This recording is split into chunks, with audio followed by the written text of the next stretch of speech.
Well, howdy, nearly senior citizen here. Greetings, boys, girls, and all of our non-binary friends, and welcome to this, a brand new day. It is cold outside, freezing. There's ice on stuff. There was no ice last night when I went walkies, but it's really cold this morning.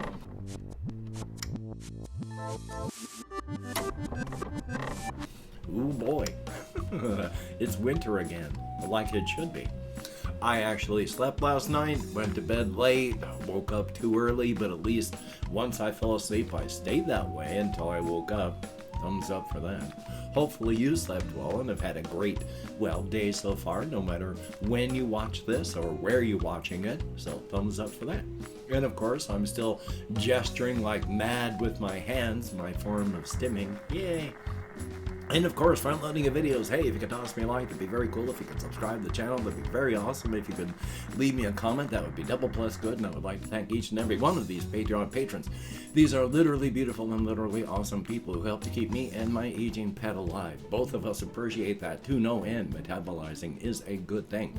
If you would like to help keep us both metabolizing, I have links in the video description for the Patreon, as well as a PayPal for possible donations, an Amazon wishlist link with things like pet food, and a post office box where if you send me anything at all, I'll open it up on camera. I only ask for postcards. I forgot what a postcard was. And keychains. So thumbs up for that, and front loading of videos over. Oh boy. Not a whole lot to talk about, and yet at the same time, a fair amount to talk about. I use the channel here to talk about my mental health and to keep myself stable.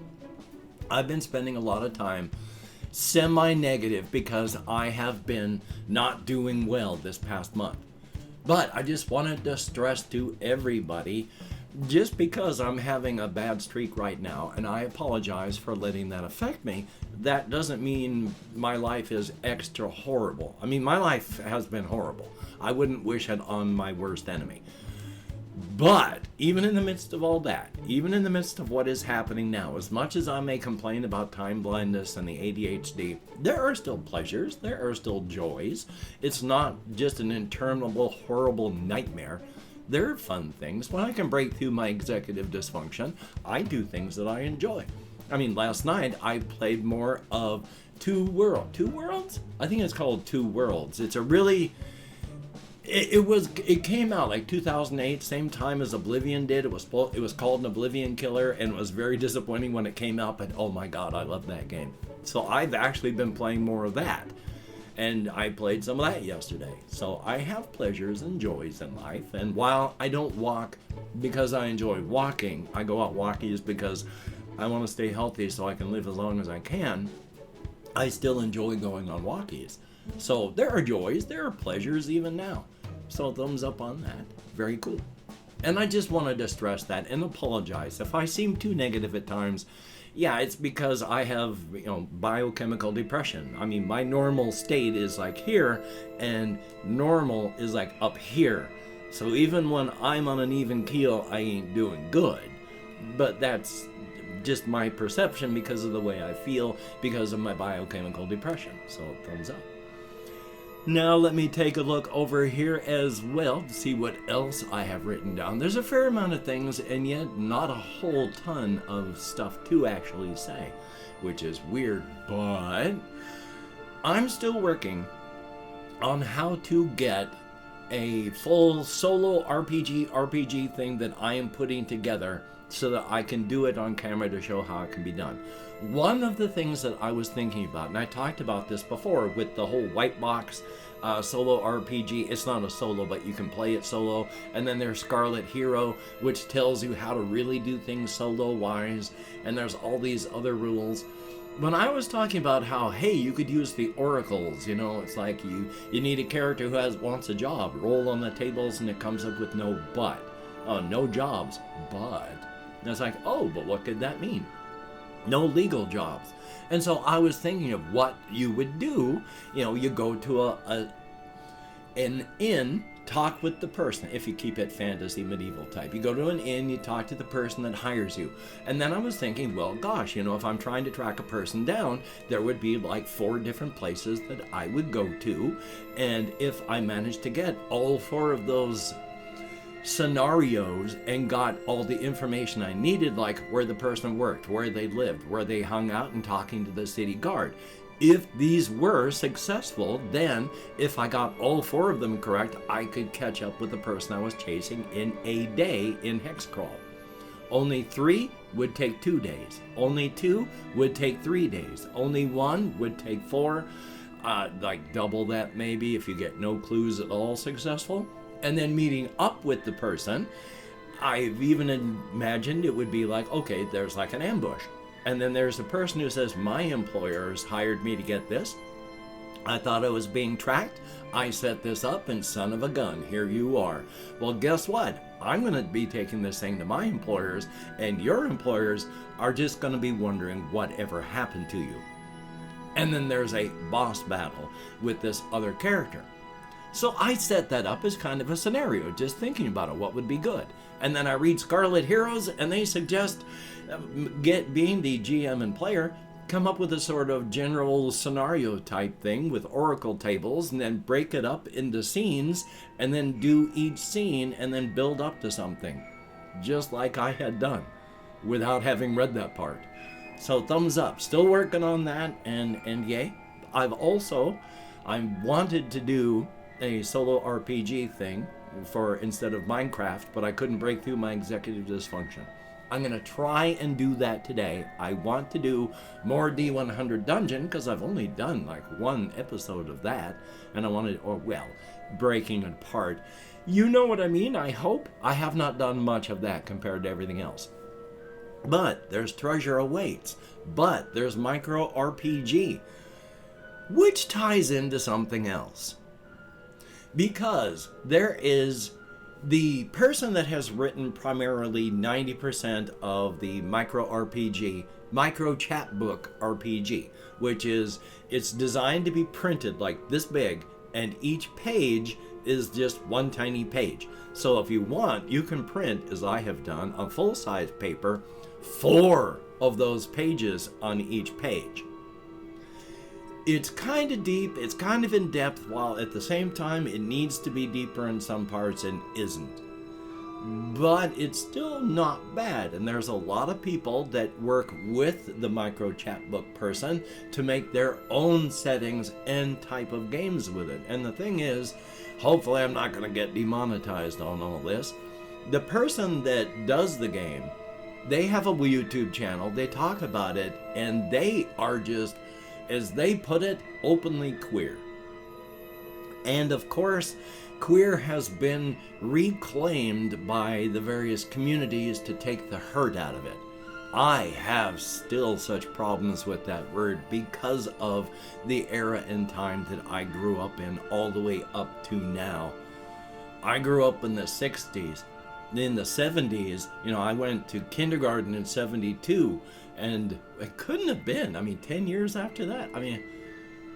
I graduated high school in 1981, so it must have been like 72 when I went into kindergarten, but still, point being, and then grew up in the 70s going for my educational stuff, and in the 80s I went into the Air Force, and then just lived on life after that, and then just descended into my alcoholism afterward. Point being, during those times, queer was just a horrible, horrible slur. I can't get that out of my head. It's still wrapped into the earlier parts of my youth. So when I hear the term, even though it's been reclaimed, all I hear is the hurt. So, ouch. That's all, though. That's all I really wanted to talk about on that. Even though Micro Chapbook RPG is still pretty good, the part that I don't like and a lot of other people don't like is if you have a monster, it only has like 3 stats. Like name, hit points, and another thing, and like that's basically it. So there's like almost no variation between monsters, and there's like, they don't give them keywords or abilities, so you'll list like 10 monsters and they're all just variations on the same thing. So you got to go through and add stuff if you want any sort of variation at all. Yay. And then oh yes, now I know that doing my whole cryptid stuff, one of the things that I haven't done since the whole cryptid setting takes place in Brookerton, South Carolina. When I have my people talking in Brookerton, South Carolina, I know I do not give them any sort of accent that they would have for living in that kind of area. And for that, I do have to say it is a fictional town. After all, the largest city in South Carolina is like, I can't even remember now. It's like Charleston, but there's only like 140,000 people. My fictional town of Brookerton has 1.5 million people in it on the fictional river of the Samadan River, the fictional Samadan River. That's a lot of people. There's only 5 point some odd million people in South Carolina. That's like almost, what, a third of them just living in Brookerton? Yeah, it's entirely fictional. As much as I say our world when I'm talking about the setting in the whole inside-outside Razor's Edge, where it's the United States and Europe and it's all directly matching, it's still not our world. There's Brookerton, South Carolina, 1.5 million people living there. Thumbs up for that. And still working on that and leading up to, let's see, the character of Lou I wanted to talk a little about, because I've done a lot of thinking just about Lou's character.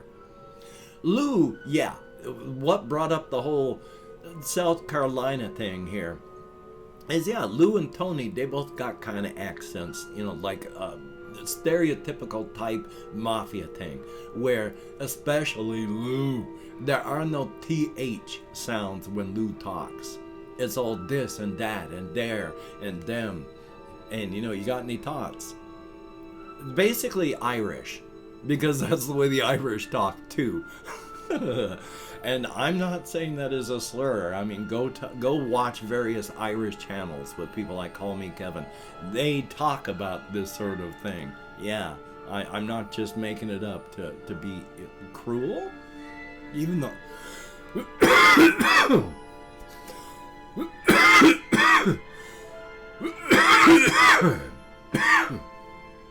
I would never be cruel toward the Irish.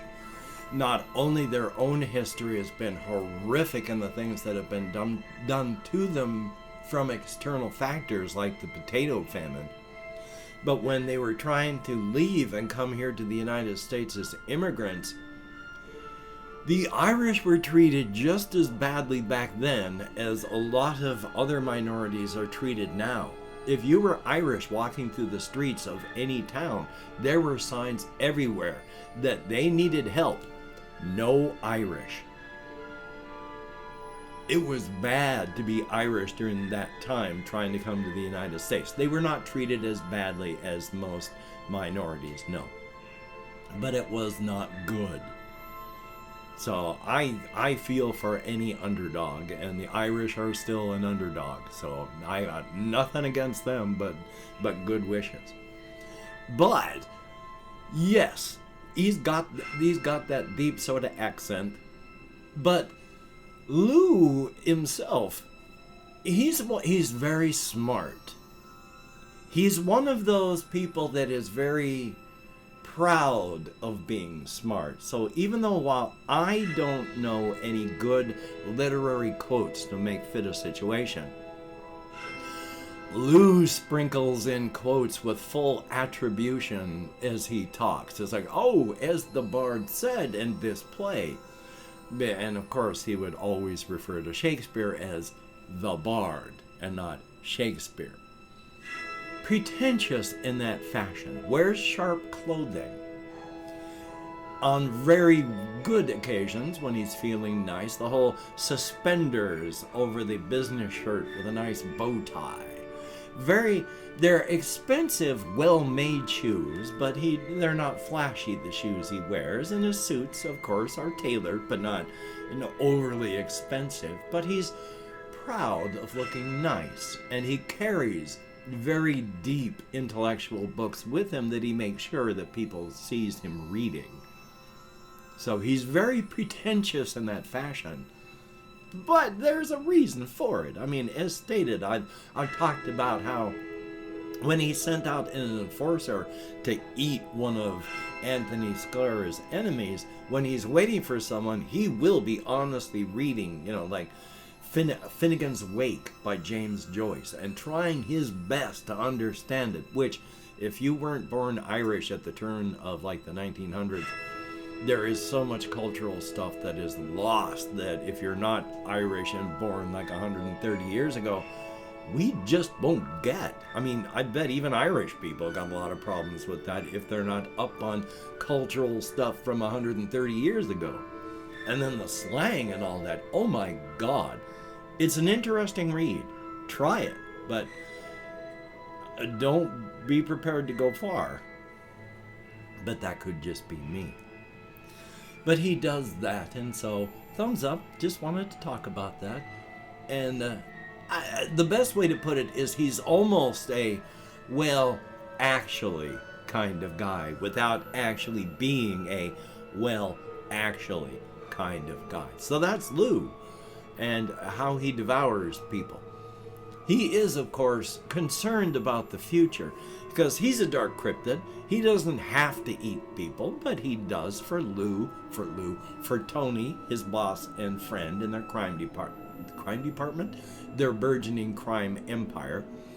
But he doesn't have to. And while he and Tony hang out with other dark cryptids that do eat human beings, the number is very, very small comparatively.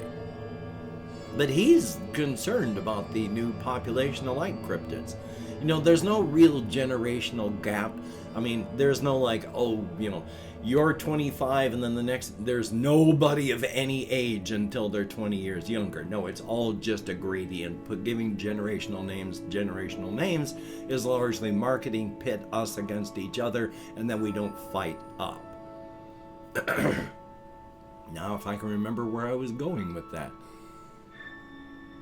And I can't, so I love having ADHD. It has been just absolutely terrible of late, and my apologies.